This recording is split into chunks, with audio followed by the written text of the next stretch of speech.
గజరంగ వచ్చి నీతులు చెప్పినట్టుంది కేటీఆర్ మాఫియా ముచ్చట. మాఫియా ఈ మాట కేటీఆర్ నోటి వెంట రావడం అంటే గజరంగ వచ్చి సత్యహరిశ్చంద్రుడికే నీతులు చెప్పినట్టుంది.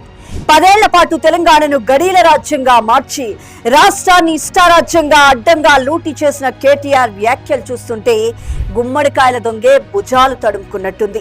అధికారం పోయిన ఫ్రస్ట్రేషన్ లో అద్దాల మేడలో ఉండి ఇతరులపై రాళ్లు వేయటం కేటీఆర్ కే చెల్లింది. సింగరేణి అప్పుల ఊబిలోకి నెట్టి కార్మికుల పొట్టగొట్టి వేల కోట్ల దోపిడీకి పాల్పడిన బీఆర్ఎస్ పాపాలను మరుగున పడేయాలని చూడటం పూర్తిగా సిగ్గుచేటు. కాళేశ్వరం అవినీతి నుంచి ఫోన్ ట్యాపింగ్ అక్రమాల వరకు ప్రతి అడుగులోనూ బీఆర్ఎస్ ది మాఫియా మార్క్ పాలనే.